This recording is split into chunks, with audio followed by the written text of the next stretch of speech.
suis chargée. Non, j'ai fait un master, donc Doctorante. c'est. Non. Je suis chargée de projet dans l'association Culture et Hôpital et c'est mon mémoire de fin d'études Et votre mémoire, il était rattaché à l'école du Louvre Ok, très bien. et j'ai été publiée par le CID. Oui, ça, ça j'ai vu. Voilà, Culture et... Hôpital. On va reprendre, si vous le voulez bien, et on va enchaîner cette dernière séquence de la journée consacrée à l'art, à la santé et aux soins. Et on voulait l'introduire par, non pas une table ronde, mais un focus, donc laisser un peu plus de temps pour rentrer dans une problématique. Celle-ci, celle entre muséothérapie et art-thérapie étant complexe, en partie nouvelle. On laisse la parole à Leslie Labbé, qui a fait son mémoire à l'École du Louvre, qui a été publié à l'OCIM sur cette notion, qui travaille maintenant à Culture et Hôpital. C'est ça. Merci beaucoup. Voilà, je suis Leslie Labbé, j'ai écrit un mémoire de fin d'études en fait sur la muséothérapie et je vais principalement vous présenter ce concept aujourd'hui en la distinguant de l'art-thérapie. Donc peut-être qu'on peut passer la diapo. Alors d'abord, la muséothérapie, c'est un terme qui est très récent, puisque ce terme, il est né en 2016. C'est Nathalie Bondil qui l'a prononcé lors de l'inauguration du pavillon pour la paix Michel et Renata Hornstein, qui accueille en fait l'atelier international d'éducation et d'art-thérapie. Qui est une innovation du Musée des Beaux-Arts de Montréal, qui dédie donc une partie complète de son musée à l'éducation, mais aussi à l'accompagnement thérapeutique en fait par l'art. Ils ont même un art thérapeute à plein temps au musée, et c'est dans ce contexte-là qu'est né ce mot muséothérapie. Donc il est très récent, sa première définition, elle date de 2020 par l'Office québécois de la langue française, c'est la seule définition à ce jour qui existe. Donc ils disent « méthode thérapeutique individuelle ou collective qui consiste en l'exploitation de l'environnement muséal à des fins de bien-être physique, psychologique et social ». Et ils ajoutent, plus concrètement, il peut s'agir de la contemplation des œuvres d'art, de la création artistique en atelier ou de visites guidées en compagnie de médiateurs culturels. Donc cette définition de la muséothérapie, évidemment, elle demande à être encore retravaillée puisque c'est un concept récent et qu'on est en plein dans les champs de recherche, etc. Ça demande encore un peu plus de précision pour la définir, mais c'est une première idée. Et ce qu'on voit, c'est ce qui est très important dans cette définition, c'est l'exploitation de l'environnement muséal. C'est-à-dire que la muséothérapie, l'idée, c'est qu'elle se fait au musée et en s'appuyant sur les ressources du musée même. Et en fait, ça correspond à un champ de recherche qui a émergé dans le monde anglo-saxon, qui s'appelle les Museums in Health. C'est un champ de recherche qui a été théorisé en 2013, donc encore une fois, c'est assez récent, dans un ouvrage de Hélène Chatterjee et Guy Noble qui s'appelle Museum Health and Wellbeing. Cet ouvrage n'est pas traduit à ce jour, mais si vous lisez l'anglais, je vous invite à le lire parce que c'est vraiment un ouvrage qui pose les bases de ce champ de recherche. Je veux bien la diapo suivante. Donc l'art-thérapie, je ne vais pas m'aventurer à trop la définir parce que ce n'est pas du tout mon métier et mon domaine. Il y a des gens ici qui en parleront bien mieux que moi. J'ai pris du coup les deux définitions, une du Larousse, une du Robert. Donc méthode utilisant des modes d'expression artistique, art plastique, mais aussi musique, danse, etc. à des fins psychothérapeutiques ou accompagnement psychothérapeutique par la création artistique. Dans ces deux définitions, ce qu'on voit qui ressort, c'est que dans l'art-thérapie, il y a à un moment donné de la création et de la pratique artistique. Ce qui n'est pas forcément le cas dans la muséothérapie, voire même qui n'est pas le cas. C'est-à-dire que la muséothérapie s'appuie sur les ressources du musée et quand on passe à de la pratique artistique qui sera thérapeutique, là on entre dans l'art-thérapie. Maintenant, bien entendu, ces deux mondes sont poreux. Vous voyez, il y a une image là du Palais des Beaux-Arts de Lille avec un atelier d'art-thérapie qui se fait devant les œuvres du musée, donc qui utilise les œuvres du musée. Bien entendu, tout cela entre en dialogue, mais simplement, la muséothérapie, a priori, il n'y a pas de pratique artistique dedans. Et l'art-thérapie, elle s'inscrit dans une histoire assez longue des liens entre pratique artistique et santé, c'est-à-dire qu'on pourrait remonter presque jusqu'à la préhistoire sur les bénéfices de certaines pratiques artistiques sur la santé. La muséothérapie, c'est peut-être beaucoup plus récent. Déjà, il faut l'émergence du musée pour ça. Je veux bien la diapo suivante du coup.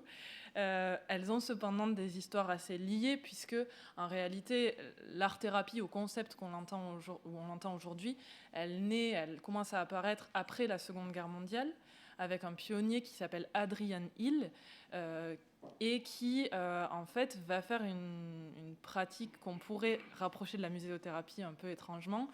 Il va, avec la Red Cross Society, proposer des reproductions d'œuvres d'art à des patients hospitalisés.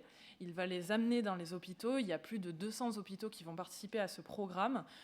Et en fait, ça va être un pionnier de l'art-thérapie, mais finalement, on voit qu'il y a aussi un peu de bénéfices de l'art lui-même et de la contemplation de l'art qu'on va retrouver dans la muséothérapie. Donc en fait, à l'origine, ces deux notions, elles sont très liées. L'institutionnalisation de l'art-thérapie se fait beaucoup plus tôt. On commence à l'institutionnaliser, notamment dans le monde anglo-saxon, dans les années 60-70. C'est pour ça aussi qu'elle est mieux connue de nous tous aujourd'hui. Il y a des formations en art-thérapie qui sont reconnues, ce qui n'est pas le cas pour la muséothérapie, puisque c'est un concept un peu plus récent et un peu plus complexe aussi. Les premières expérimentations de muséothérapie, elles se font dans les années 80-90, encore une fois dans le monde anglo-saxon. En fait, pourquoi beaucoup de ces expérimentations commencent dans le monde anglo-saxon ? Notamment parce qu'ils n'ont pas une couverture santé aussi importante que la nôtre, et que donc ils sont beaucoup plus sensibles à trouver des méthodes thérapeutiques un peu parallèles, en fait, pour venir soutenir le soin par d'autres biais. Et ensuite, donc, comme je disais, avec Hélène Chatterjee et Guy Noble en 2013. Mais en fait, l'éveil de la muséothérapie, notamment dans le monde francophone, il se fait surtout autour des années 2010, avec deux programmes très retentissants. Le programme Meet Me, qui a été au MoMA, qui a été un grand programme sur plusieurs années, autour de la maladie d'Alzheimer, et qui a donné lieu à beaucoup de recherches et de retours, et qui est accessible, toutes ces recherches sont accessibles gratuitement sur Internet, qui a eu un grand retentissement, et aussi grâce au retentissement, bien sûr, du Musée des Beaux-Arts de Montréal, qui a mis en place aussi des expérimentations de prescription muséale, en fait, avec des médecins, et qui a ouvert donc son aile dédiée. Je veux bien, du coup, la slide suivante. Ce qui est important dans muséothérapie, mais aussi dans art-thérapie, c'est qu'il faut des professionnels de santé. Il n'y a pas de thérapie sans thérapeute, en fait, sans personne qui a été formée aux soins et à la santé. On ne peut pas dire qu'on fait de la muséothérapie s'il n'y a pas ce paramètre-là.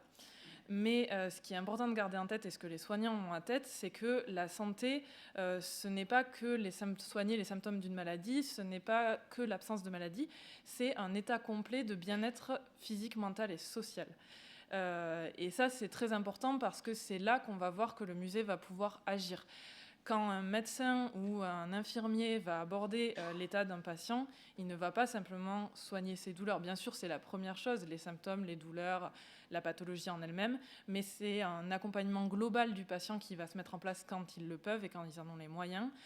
Et ça, c'est étudié en école d'infirmière, c'est-à-dire, là, je vous ai mis la pyramide de Maslow, les besoins fondamentaux, qui est remise en question de temps en temps, mais sur laquelle on peut quand même un petit peu s'appuyer, et notamment quelqu'un qui s'appuie sur la pyramide de Maslow, c'est Virginia Anderson, qui énonce 12 besoins fondamentaux des êtres humains et qui sont enseignés en école d'infirmière. Donc vous voyez, j'en ai mis quelques-uns, notamment auxquels le musée peut répondre. Donc le besoin de se mouvoir et de maintenir une bonne posture, le musée c'est un espace à parcourir, c'est un grand espace, ça répond à ce besoin-là.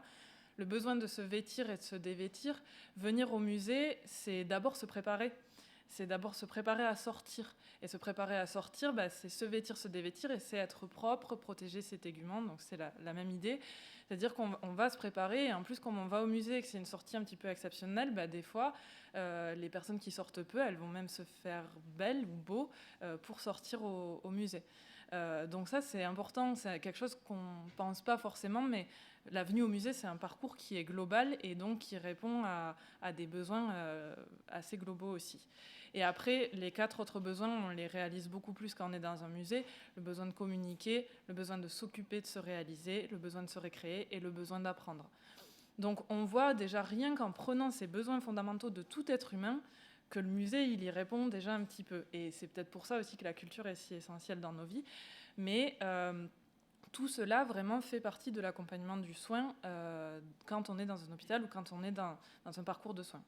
Et donc j'ai marqué le musée comme thérapeutique non médicamenteuse parce qu'aujourd'hui, dans le soin et dans les accompagnements thérapeutiques, on a des thérapeutiques non médicamenteuses qui existent.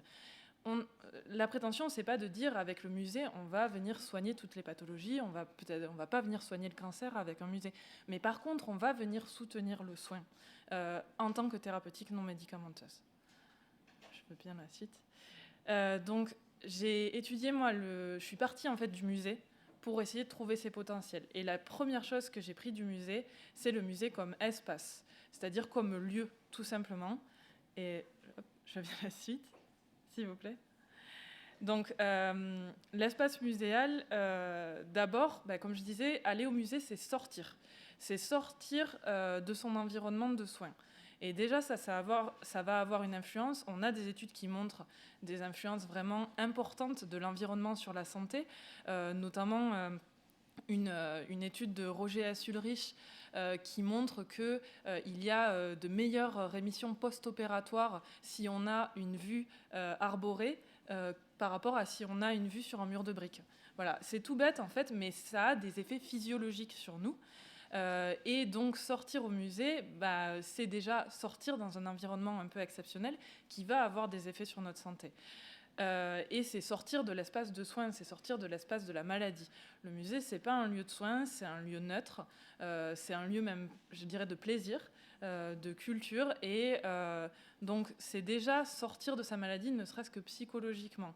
Même le lieu de vie, pour certains, il devient le lieu de la maladie parce qu'on est hospitalisé à la maison, parce qu'on a une infirmière tous les jours qui passe, parce qu'on a un lit médicalisé. Voilà. Et donc, sortir, c'est déjà quelque chose. Ensuite, il y a les particularités du musée, c'est-à-dire qu'on est quand même dans un lieu qui est très spécifique. Souvent, les musées se déploient sur des espaces qui sont importants. Et ils ont des architectures qui sont assez marquantes. C'est rare qu'il y ait un musée qui soit dans une architecture complètement banale.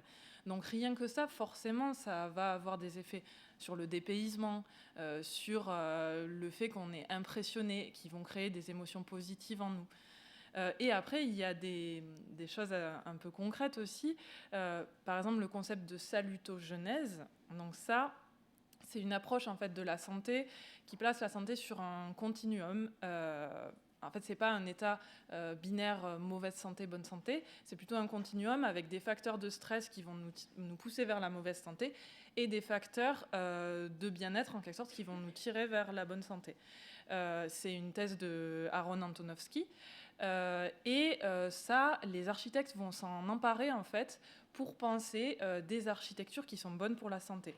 Pour le moment, ça n'a pas du tout été appliqué au musée. Ça a été plus appliqué même aux lieux de soins, aux hôpitaux psychiatriques par exemple. Mais par contre, cette salutogenèse, ça veut dire qu'il y a des manières de penser l'espace, des textures, des lumières, des couleurs qui ont une influence sur notre santé directement, sur notre manière de nous sentir. Et donc, une thèse que j'avance, mais qui reste bien sûr à étudier, c'est que, en fait, dans des expositions, on pourrait presque faire des expositions bonnes pour la santé, en réfléchissant les lumières, en réfléchissant les couleurs, les textures, qui vont venir stimuler plus ou moins des sens chez nous. Et après, il y a la théorie de la restauration. J'essaie de vous montrer des exemples concrets, mais bien sûr, je ne suis pas du tout exhaustive.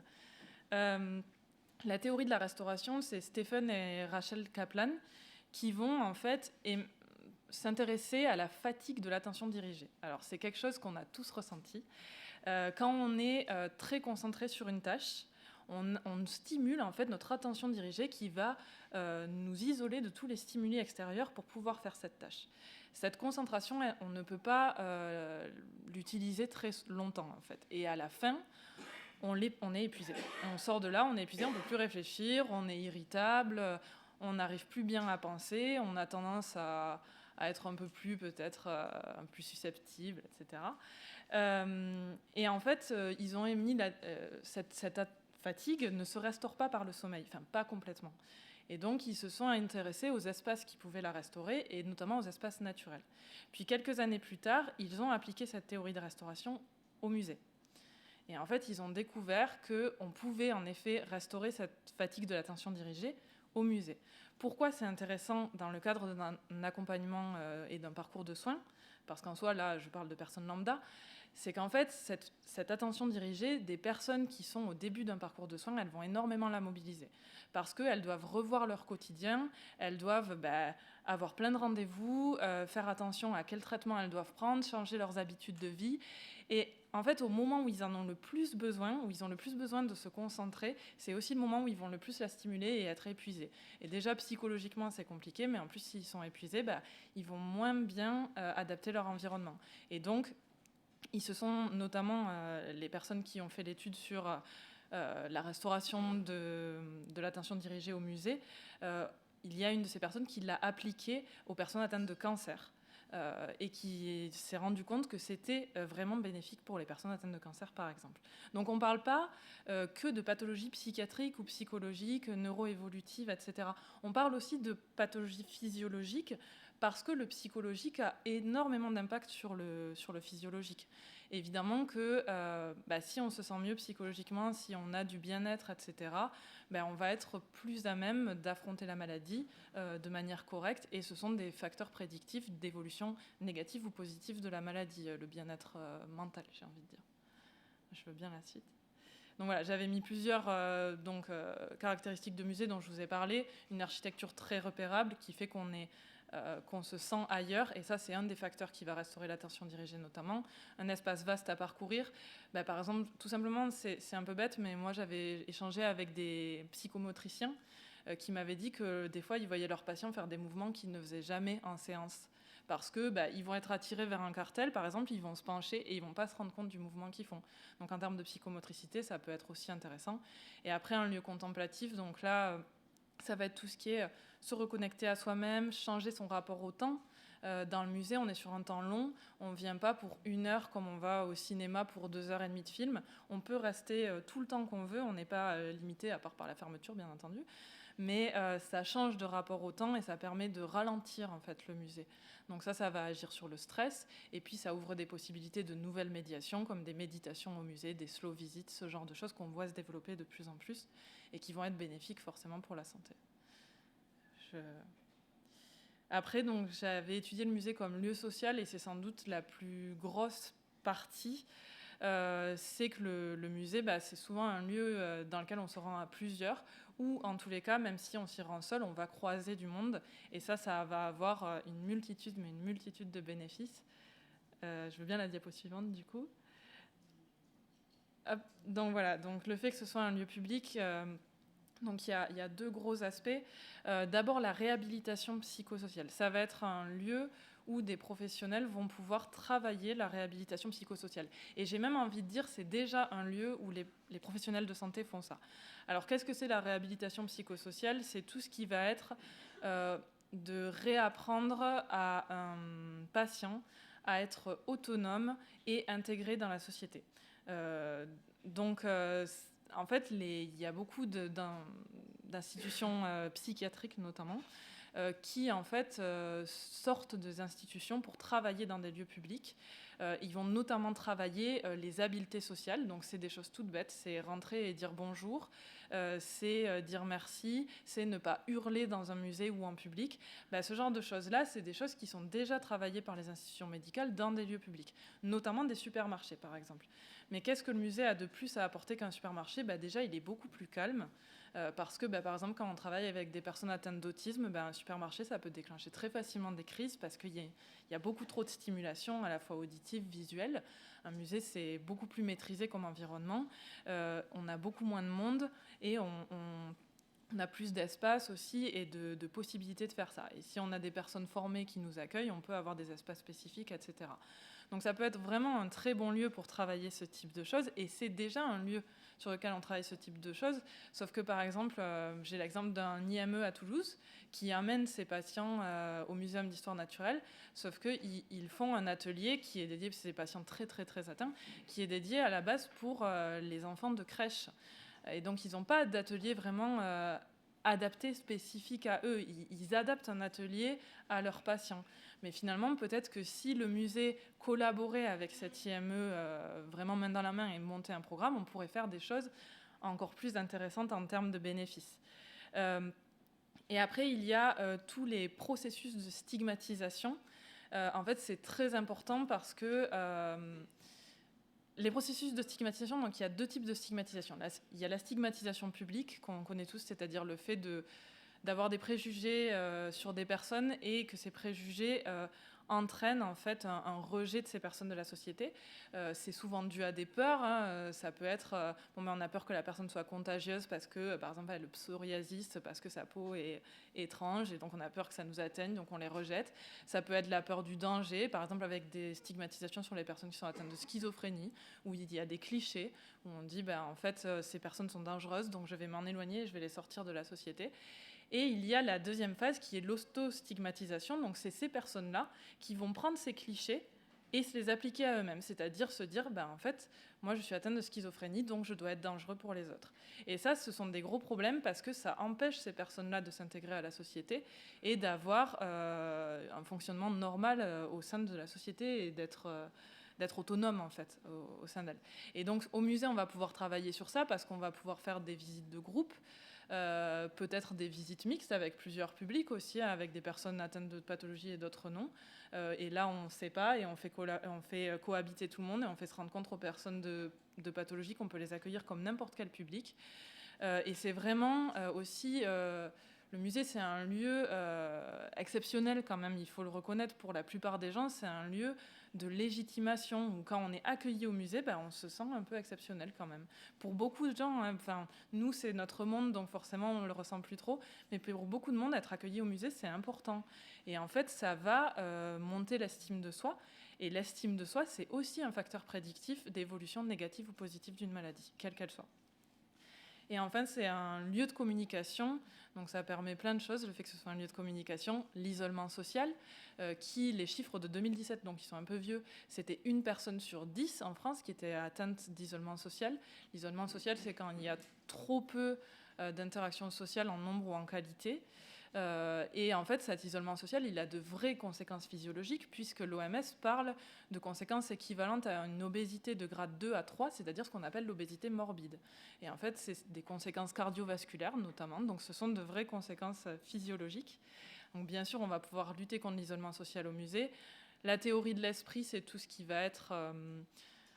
de l'empathie, si vous voulez, c'est-à-dire anticiper les réactions des autres, pouvoir savoir que si une personne rigole, c'est qu'elle est heureuse, ou que si une personne pleure, c'est qu'elle est triste, ou que si elle nous annonce la mort de son chien, elle va être triste. Bon, voilà, il y a des personnes qui ne l'ont pas, parce que tout simplement, c'est une compétence qui est acquise.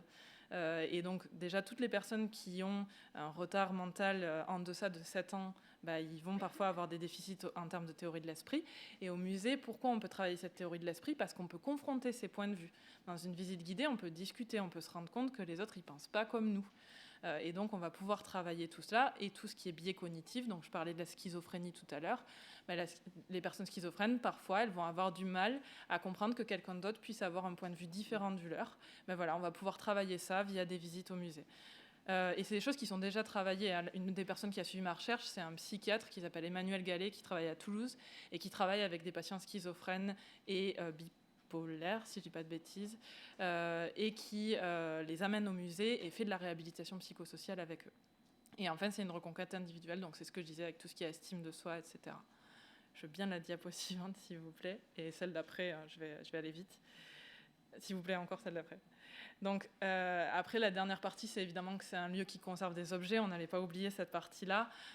Les objets qui sont dans le musée, ils ont un statut particulier. S'ils sont reconnus par l'institution, c'est déjà qu'ils ont un statut particulier. Et en plus, le fait d'être dans l'institution, ils acquièrent encore un autre statut. Et ce statut, il va forcément avoir des résonances en nous émotionnelles qui sont importantes.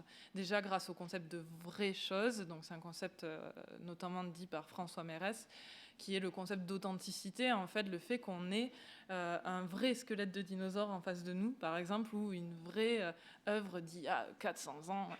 Pour des personnes, c'est incroyable, en fait, enfin, même pour nous, c'est incroyable, c'est pour ça qu'on fait ce métier, je crois, et tout ça, en fait, ça va résonner en nous de manière particulière, et forcément, ça va venir susciter des émotions particulières en nous et sur lesquelles on peut travailler. Et il y a un rapport à l'identité aussi, le fait de de se replacer sur un continuum humain un peu plus long et d'avoir une identité humaine en face de nous, ça peut être aussi bénéfique, de voir aussi sa culture représentée et de se dire que même, en fait, ça peut aider notamment sur l'acceptation de la mort. C'est un peu morbide ce dont je parle, mais c'est-à-dire que le fait de voir qu'on est un maillon de la chaîne et qu'en fait, après nous, il va rester des choses, il va rester des parties de notre histoire, ça peut faire du bien et on a des témoignages qui montrent ça. Il y a l'idée de la matérialité, donc j'ai mis une image de prière de toucher de l'exposition qu'il y a en ce moment au Palais des Beaux-Arts de Lille. La manipulation, il y a des études aussi qui montrent que ça a de vrais bénéfices, notamment des bénéfices sur la mémoire, parce que au musée, on voit beaucoup par les yeux, mais en fait, la mémoire, elle est par les sens. Si on touche en même temps qu'on regarde et qu'on nous explique, on va mémoriser différemment. Et ça va aussi éveiller des choses en nous différentes, des souvenirs différents. Et donc pour des personnes, par exemple, atteintes de maladie d'Alzheimer, ça peut stimuler des choses très intéressantes. Et enfin, donc, c'est de la mémoire dont je parlais, la mémoire collective, le fait de se replacer sur un continuum grand, et les réminiscences individuelles dont je viens de parler. Peut-être passer à la suite, s'il vous plaît. Encore, s'il vous plaît. Et donc enfin, je ne pouvais pas finir ça, parce que j'ai essayé, si vous voulez, de parler des artefacts au sens large, pas que de l'art, parce qu'on parle beaucoup des liens entre art et santé, mais en fait, les autres artefacts aussi peuvent avoir des effets sur nous qui sont très intéressants. Et évidemment, il y a des liens entre art et santé, où il y a beaucoup d'ouvrages dessus. Il y a Pierre Lemarquis qui est présent ici, qui a fait des ouvrages très intéressants et sur lesquels je me suis beaucoup basée. Donc le fait qu'on a un rapport particulier à l'art, et que c'est même peut-être un besoin nécessaire. Toutes les civilisations ont fait de l'art de tout temps, à toute époque. Et après, il y a des études de neurologues qui montrent que ça active les circuits de la récompense. Donc, on va sécréter des endorphines, en fait, qui vont être positives pour nous. Donc, ça a des effets physiologiques, encore une fois. Il y a tout ce qui est de la notion d'empathie esthétique, c'est-à-dire que quand on voit un portrait, notre cerveau l'analyse comme si c'était une vraie personne. Donc ça veut dire que les émotions qu'on ressent face à une œuvre d'art sont de véritables émotions et qu'on entre en empathie avec l'œuvre. Et en fait, pourquoi je vous parle d'émotions depuis le début ? Parce qu'il y a aussi des études qui parlent de l'undo effect, donc le fait de défaire quelque chose qui a été fait, par les émotions positives qui viennent annuler certaines émotions négatives. Et ça, c'est pareil, ça a de vrais bénéfices sur la santé, de venir annuler certaines émotions négatives par des émotions positives. Et enfin, il y a ce potentiel cathartique qui est une notion d'Aristote, donc qui est très ancienne, mais qui est une réalité. C'est-à-dire que quand on voit des œuvres d'art, déjà par les processus d'empathie esthétique, tout ça, on peut en fait purger en quelque sorte, donc Aristote disait ses passions, mais en fait c'est plus que ça, on peut purger ses émotions, on peut se sentir touché par une œuvre parce qu'on s'y reconnaît, et aussi dans les vies d'artistes, c'est-à-dire que les artistes sont des humains comme nous, pour certains qui ont eu des pathologies, et de voir qu'ils ont réussi à surmonter tout cela et à faire un art magnifique qui est dans un musée, ça peut aussi aider à se sentir mieux, à se sentir compris et à se sentir moins seul. Et je viens à la fin du coup. Donc là, je vous ai mis quelques exemples concrets de ce qui existe ou a existé. Donc Meet Me at MoMA, dont je vous ai parlé, donc 2007-2014. Le Musée des Beaux-Arts de Montréal avec l'Atelier international d'éducation et d'art-thérapie Michel de la Chenelière. Culture et Hôpital, donc c'est l'association dans laquelle je travaille. Anaïs Madec-Fradora, qui en est la directrice, parlera tout à l'heure à la table ronde et vous parlera sans doute beaucoup mieux de l'association, mais on accompagne des personnes à travers les pratiques artistiques et culturelles et on soutient le soin, on est en lien avec des soignants. Le Palais des Beaux-Arts de Lille, donc ici, qui fait beaucoup de choses. Le docteur Emmanuel Gallet à Toulouse, qui a suivi ma recherche et qui, en fait, met vraiment en place un programme de réhabilitation psychosociale par le musée avec des séances en accueil de jour, 3 séances en accueil de jour, 3 séances au musée, qui est un programme encore expérimental, mais qui se fait vraiment main dans la main entre culture et soins. L'association de l'invitation à la beauté à Lyon de Laure Mailloud, qui travaille aussi sur ces sujets, et beaucoup d'autres. Puisqu'il y a en fait un des problèmes, j'ai envie de dire, de ce sujet-là, c'est qu'il y a beaucoup d'initiatives, je vous parlais d'IME tout à l'heure, qui vont dans des musées. Il y a beaucoup d'initiatives individuelles, de musées qui mettent des choses en place, mais on a un gros problème pour les connaître, pour les faire connaître, et de communication en fait autour de ces actions. C'est-à-dire que même en faisant ma recherche, il y a des actions qu'aujourd'hui, je sais qu'elles existaient déjà quand j'ai commencé ma recherche, auxquelles je n'ai pas accédé. Et donc, je pense qu'il y a aussi un effort à faire là-dessus en termes de diffusion et de communication pour faire mieux connaître ces actions et les faire mieux reconnaître aussi. Et enfin, je vous ai mis une petite bibliographie.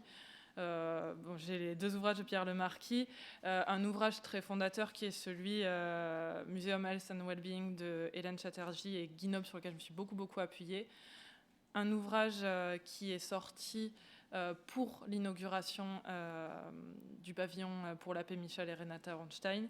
Le projet Meet Me au MoMA, donc allez vraiment voir, tout est accessible sur Internet, si vous parlez anglais, c'est super.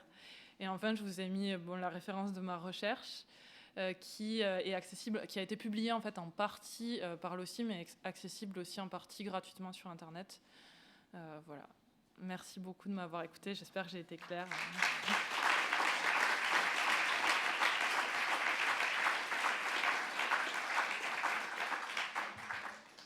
Peut-être, je vais laisser ma place à la table ronde maintenant.